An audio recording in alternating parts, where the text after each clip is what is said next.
అంబటి రాంబాబు గారు రీసెంట్ టైమ్‌లో మనం చూస్తూ ఉన్నాం.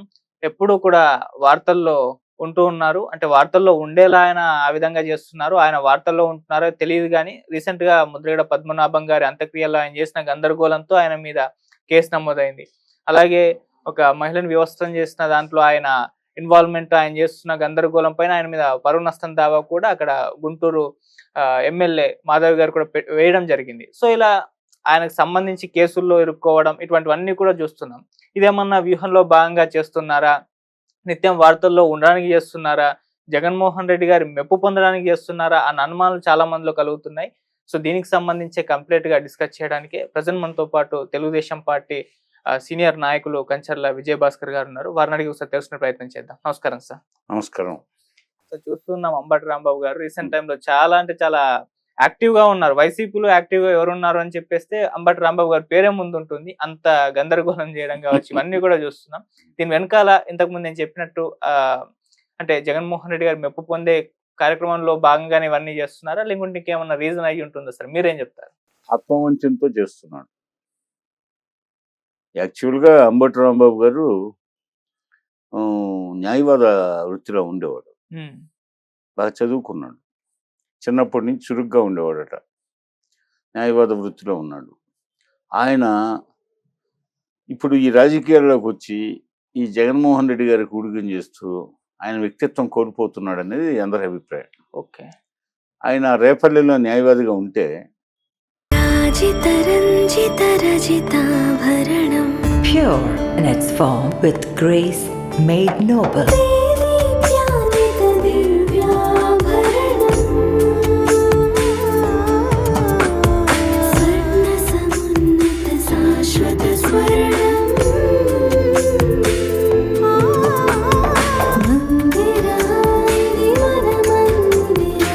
Mandira Premium Silver Jewelry by Manipali. వారి కుటుంబ నేపథ్యం కూడా వాళ్ళ నాన్నగారు కూడా అడ్వకేట్ అని విన్నా. వాళ్ళ నాన్నగారు అడ్వకేటు, ఈయన అడ్వకేటు, వీళ్ళ బ్రదరు కూడా ఉన్నారు. ఓకే. పోతే ఈయన చిన్నప్పటి నుంచి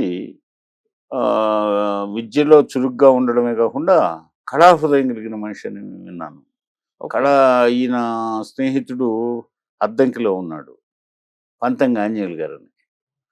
వారు కూడా చెప్పారు ఈయన గురించి. వీరంతా నాటక రంగంలో నాటకాలు ప్రదర్శించేవాళ్ళు. ధర్మవరపు సుబ్రహ్మణ్యం, అంబటి రాంబాబు, పంతంగి ఆంజనేయులని అద్దంకిలో. ఆ ఆంజనేయులు గారు నాకు మంచి సన్నిహితులు, స్నేహితులు. వీరంతా కళా పరిషత్తులు వీటికి హాజరవుతూ జడ్జీలుగా పోవడం ఇవన్నీ. అట్లా జడ్జి చేయడం, ప్రైజులు పంపిణీ చేయడం, ఇవన్నీ చాలా చురుగ్గా యుక్త వయసులో బాగా అంబటి రాంబాబు ఉండేవాడట. ఓకే. అయితే ఈయన ఇందిరా కాంగ్రెస్లో జాయిన్ అయ్యి రాజశేఖర రెడ్డి గారి ఫాలోయర్గా ఉంటూ వచ్చారు. అప్పట్లోనే చిన్న వయసులోనే ఎమ్మెల్యే అయ్యాడు. అయితే ఏంటంటే ఆయన అప్పటిదాకా బాగానే ఉంది విషయం. తర్వాత ఇతను యొక్క మనస్తత్వాన్ని బట్టి, జగన్మోహన్ రెడ్డి రాక్షస మనస్తత్వాన్ని బట్టి, నిరంకుశ స్వభావాన్ని బట్టి వీళ్ళందరూ ఇంకా రాజకీయ మనుగడ కోసం ఆత్మవంచనతో రాజకీయాలు చేస్తున్నాడు అనేది వారి సన్నిహితుల అభిప్రాయం. పోతే అందులో భాగంగా మీరు పేర్కొన్నట్టు ఆ మాధవ్ ఇష్యూలో ఆవిడ పరువు నష్టం దావా వేస్తానని ప్రకటించింది. అదేవిధంగా ముద్రగడ పద్మనాభం గారి ఇష్యూలో పైగా ఆయన తానే ఇంకా కులానికి పెద్ద దిక్కు అనిపించుకోవడానికి కూడా ఒక ప్రయత్నం చేస్తున్నాడు. ఓకే. అనేది అభిప్రాయం. అదేవిధంగా జగన్మోహన్ రెడ్డి దగ్గర మార్కులు కొట్టేయాల. కాపుల ఓట్లు ఇప్పుడు కాపులలో ఇంకా పెద్ద దిక్కు ఇతన్ని నేను అనిపించుకోవాలి జగన్మోహన్ రెడ్డి దగ్గర. లోకం దృష్టిలో కూడా ఇంకా కాపుల్లో ఎవరున్నారో అంబటి రాంబాబే విద్యావంతుడు, కాస్త చురుకైన వ్యక్తి, స్పీడ్గా ఉండగలడని చెప్పి అభిప్రాయాన్ని కల్పించడానికి శతదా ప్రయత్నిస్తున్నాడు. అదేవిధంగా ఇప్పుడు జగన్మోహన్ రెడ్డి గారి దగ్గర మొదటి నుంచి చురుగ్గా ఉన్నా చాలా కాలం ఆయనకు మంత్రి పదవి రాలేదు జగన్మోహన్ రెడ్డి దగ్గర. తర్వాత 2.5 సంవత్సరాల తర్వాత మంత్రి అయ్యాడు. కానీ దాని మీద కూడా ఆ మంత్రిత్వ శాఖ మీద కూడా శ్రద్ధ లేదు ఆయన. ఎందుకంటే జగన్మోహన్ రెడ్డి గారి మనస్తత్వం తెలుసు. పోలవరం ప్రాజెక్టుకి నిధులు అడిగాడు అనుకో, కందకలేని కత్తిపేటకి ఎందుకు అన్నట్టు జగన్మోహన్ రెడ్డి కోపానికి ఆగ్రహానికి గురి కావాల్సి వస్తుంది. అందుకని పాపం ఆయన ఇరిగేషన్ మినిస్టర్ కానీ పేరుకి పోలవరం విషయంలో పాపం ఆయన హయాంలో కానీ అంతకుముందు నెల్లూరు అయిన అనిల్ కుమార్ అని ఉండేవాడు, ఆయన పరిస్థితి అది. ఇద్దరు హయాంలో 2% ముందుకు కదిలింది. చంద్రబాబు నాయుడు గారి ఆధ్వర్యంలో గత 2014-19 మధ్య 72% పోలవరం పూర్తయితే 2% వీరి హయాంలో. అంటే ఒక్కొక్క మంత్రి కాలంలో జగన్మోహన్ రెడ్డి 5 సంవత్సరాల కాలంలో నెల్లూరు మంత్రి హయాంలో 1% వేసుకున్నాం, అంబటి రాంబాబు హయాంలో 1% వేసుకోవచ్చు, సగటున 2%. అంటే వాళ్ళు మంత్రిత్వ శాఖల మీద ఏమాత్రం దృష్టి పెట్టలే. ఇరిగేషన్ ఒక్క పోలవరం ప్రాజెక్టే కాదు, ఇరిగేషన్ రంగం మీద అసలు దృష్టి లేదు. ఉదాహరణకి ఎలక్షన్ సమయంలో పాపం అంబటి రాంబాబు ఇరిగేషన్ మినిస్ట్రీ ప్రకాశం జిల్లాలో, ఎగువ ప్రకాశం జిల్లా, ఇప్పుడు అది మార్కాపురం జిల్లా, ఆ దోరణాల మండలం కొత్తూరు ఆ ప్రాంతాల్లో వెలుగొండ ప్రాజెక్టు, అది రాయలసీమ, నెల్లూరు, ప్రకాశం వీటిని ఉద్దేశించి నిర్మించబడ్డ ప్రాజెక్టు. చంద్రబాబు గారి టైంలో అది సుమారు అది కూడా 60% పైన పూర్తయింది. అది 2 సొరంగ మార్గాలు ఉంటాయి. ఒక సొరంగ మార్గం చంద్రబాబు నాయుడు గారి టైంలో పూర్తయింది, రెండోది కూడా సగం వరకు పూర్తయింది, సగానికి పైన పూర్తయింది. కొంచెం అది కూడా పూర్తయి ఉండేది ఆయన టైంలో. ఈలోపు ఒక యంత్ర పరికరం దాంట్లో ఇరుక్కుంది, చెడిపోయింది. దాన్ని బయటికి తీసేలోపు ఎలక్షన్ నోటిఫికేషను ఇవి ప్రభుత్వం మారింది. మారిన తర్వాత ఈ జగన్మోహన్ రెడ్డి హయాంలో 5 సంవత్సరాలు ఇరుక్కుపోయిన దాన్ని పట్టించుకోవాలి. సొరంగ మార్గం అట్నే ఉంది, తుప్పు పట్టిపోయింది సొరంగ మార్గంలో ఆ యంత్ర పరికరం. పైగా హెడ్ రెగ్యులేటర్ కొంత ఉన్నది చంద్రబాబు నాయుడు గారి హయాంలో పూర్తి చేయాల్సింది, అది పూర్తి చేయాలి. 5 ప్రధాన కాలువలు నిర్మాణంలో ఇంకా కొంత పూర్తి చేయాల్సి ఉంది, వాటి జోలికి పోదా. ఆ నల్లమల సాగర్ అనే దానికి ఇవన్నీ ఈ 5 ప్రధాన కాలువలు గుండా నల్లమల సాగర్కి పోయి అక్కడి నుంచి రకరకాలుగా ఇవన్నీ నల్లమల సాగర్కి పోతాయి, అక్కడి నుంచి ఈ కాలువల ద్వారా డిస్ట్రిబ్యూట్ అవుతాయి. ఇవన్నీ పెండింగ్లో ఉన్నాయి. అయితే 2004లో ఈ ఎలక్షన్ నోటిఫికేషన్ రాగానే జగన్మోహన్ రెడ్డి హడావుడిగా జాతికి అంకితం చేస్తున్నాను ఈ ప్రాజెక్ట్ అన్నాడు. నిర్మాణం పూర్తిగానే ఒక ప్రాజెక్ట్ని పుట్టన బిడ్డకి పేరు పెట్టినట్టు జాతికి అంకితం జాతికి అంకితం చేస్తున్నాను ఈ ప్రాజెక్ట్ అన్నాడు. అంటే ఇంకా ఒక సొరంగ మార్గం పూర్తి కాలేదు, 5 ప్రధాన కాలువల నిర్మాణం ఇంకా పూర్తి కాలేదు, హెడ్ రెగ్యులేటర్ పూర్తి కాలేదు. ఈ సమస్యలను పెట్టుకొని జాతికి అంకితం చేస్తున్నా అన్నాడు. అదే అంబటి రాంబాబు గారు మంత్రిగా ఉన్నప్పుడు జరిగింది, ఇరిగేషన్ మంత్రిగా. అంటే వీళ్ళు డమ్మీలు. అదే మా గవర్నమెంట్లో ఇప్పుడు కూటమి ప్రభుత్వంలో నిమ్మల రామానాయుడు గారు స్వేచ్ఛగా రాష్ట్రం అంతా ఎక్కడ చూసినా ఏది నదీ జలాలకు సంబంధించి మాట్లాడుతుంటాడు, ఏ ప్రాజెక్టు దగ్గర కూర్చొని అదేవిధంగా అదే వెలుగొండ సొరంగ మార్గంలో ఒక రాత్రి నిద్రించాడు ఆయన. రాత్రి నిద్రించాడు, పోతే అప్పుడప్పుడు తన ఇంటికి పోతాడు, వ్యవసాయం చేస్తాడు, అప్పుడప్పుడు తన రొయ్యల చెరువులో అది చిన్న పడవ ఏదో పంటూన్ అది ఎక్కుతాడు, దాని మీద కూర్చుంటాడు, దానికి రొయ్యల మేత విసురుతాడు, పోతే తన వరి పొలానికి పోతాడు, చూసుకొని వస్తాడు. మళ్ళా తన డ్యూటీ మంత్రిగా తన విధి నిర్వహణలో రాష్ట్రం అంతా పర్యటిస్తాడు, జలాశయాల దగ్గర కనిపిస్తాడు, నిరంతరం కాలువల దగ్గర కనిపిస్తాడు, పూడికలు దీముంటాడు. మరి అది మంత్రి అంటే. మరి అంబటి రాంబాబు పాపం నిరంతరం ఆ జగన్మోహన్ రెడ్డి శతకోటి జపించడం సరిపోయింది, నామస్మరణతో సరిపోయింది. అంటే అసమర్థపు మంత్రిగా ఉన్నాడు. చిన్నప్పుడేమో తన సహచరుల్లో తన ఊర్లో రేపల్లిలో మంచి చురుకైన విద్యార్థి అని, చురుకైన పిల్లోడు అనిపించుకున్నాడు. న్యాయవాద వృత్తిలో కూడా బాగా రాణిస్తారన్నారు. పోతే అతను కళాకారుడుగా ఉన్న మంచి నాటకాలు రాయుడై ఉండేవాడు. పాపం అన్నిటిని వదిలేశాడు, రాజకీయాల్లోకి వచ్చి ఈ జగన్మోహన్ రెడ్డి దగ్గర పూర్తిగా బానిసత్వంలో ఉన్నాడు అని ప్రజల్లో ఉన్నటువంటి అభిప్రాయం ఆయన మీద. అయితే ఇతను ఇవన్నీ జగన్మోహన్ రెడ్డి మెప్పు కోసమే చేస్తున్నాడు. ఒకవైపు 2 ఆయన కాపుల్లో ఆయన ఉన్నాడు, ఇది మచిలీపట్నం నాని. ఏ నాని అయినా వాళ్ళ నాన్న కృష్ణమూర్తి గారని ఉండేవాడు, ఆయన కార్మిక నాయకుడు ఆ మచిలీపట్నంలో.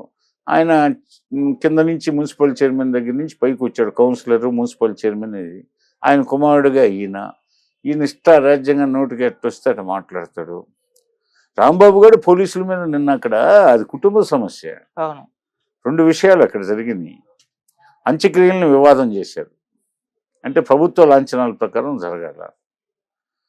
వాళ్ళ కుటుంబ సభ్యులు వద్దని చెప్పారని వీళ్ళే చేశారు.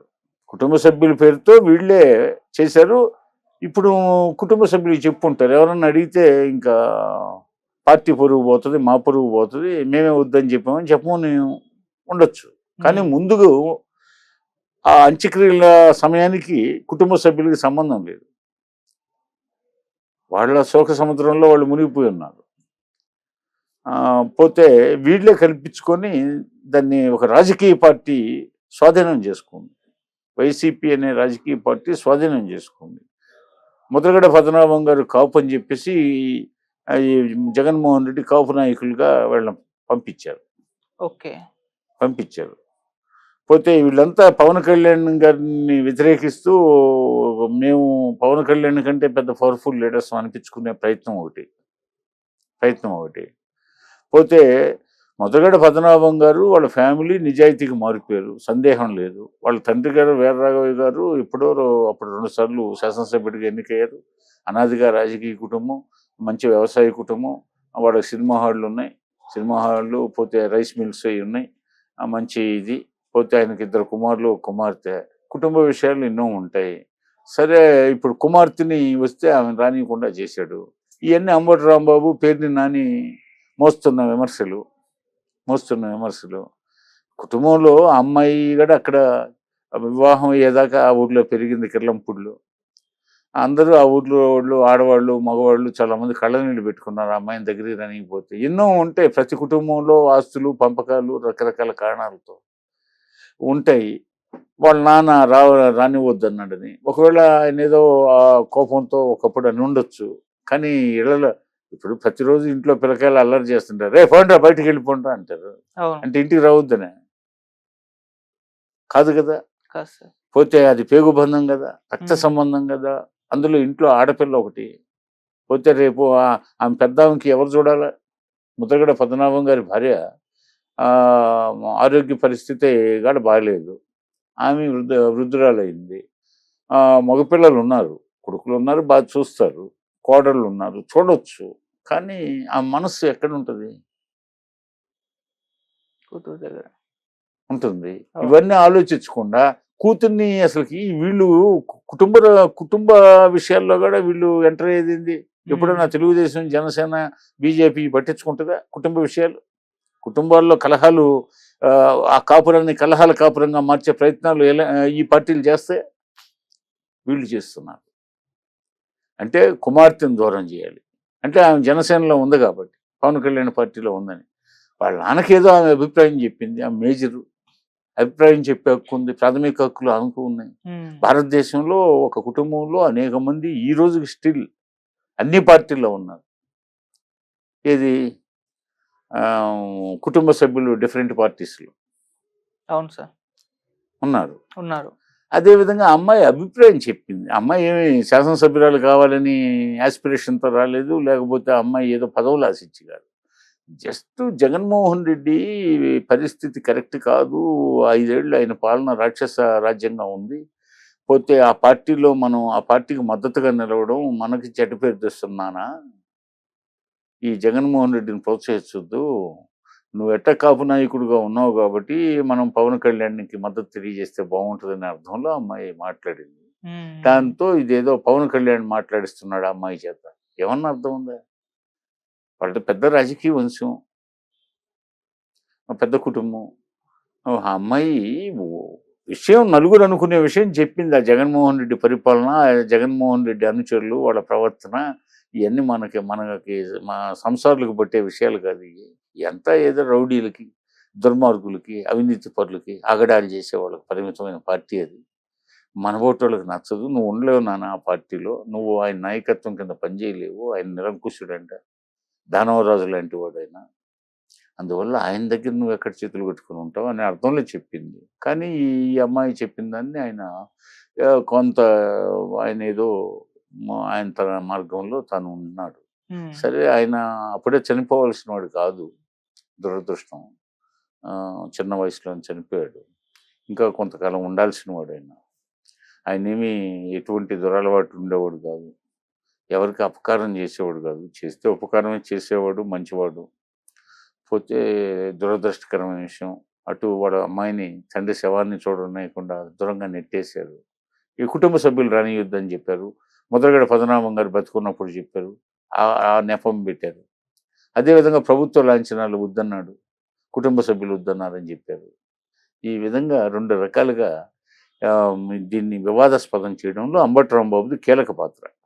అవును. తర్వాత పేర్ని నాని. ఉమ్, వీళ్ళు అక్కడే కొంత స్థానిక నాయకులు జక్కంపూడి రాజా, వీళ్ళు వాళ్ళకి సంబంధించిన ఇంకొక ఆయన తమ్ముడు గణేష్, వీళ్ళంతా కలిసి అక్కడ రెచ్చగొట్టి నాన్న గొడవ చేసి పోలీసులు నెట్టేస్తాడండి. అంబటి రాంబాబు ఎక్కడికి పోయినా ఒకప్పుడు ఆ పల్నాడు ఏరియాకి ఆయన రథచక్రాల కింద, అంటే రథచక్రాలు అంటే ఈ రోజుల్లో కారు, అవును. అతను చనిపోయాడు కదా.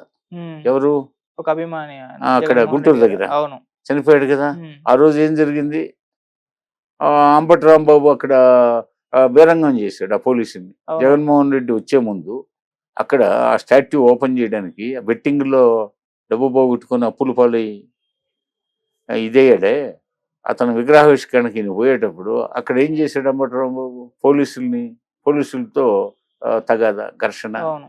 పోతే అక్కడ ఉన్న బ్యారికేడ్లు పీకేశాడు. బ్యారికేడ్లను పీకేశాడు. అదే విధంగా అన్ని చోట్ల బ్యారికేడ్లు పీకేస్తాడు. పోలీసులను నెట్టేస్తాడు. విధి నిర్వహణలో పోలీసుల్ని మేమంతా చూస్తానంటాడు. వాళ్ళ నాయకుడైతే పోలీసులు రేపు నాకు అధికారం ఇవ్వండి, కళ్ళు మూసుకుంటే నేను వచ్చేస్తున్నాను, మీ బట్టలు తీసేస్తాను, మేము మిమ్మల్ని నగ్నంగా నడిపిస్తాను పోలీసులను అంటాడు.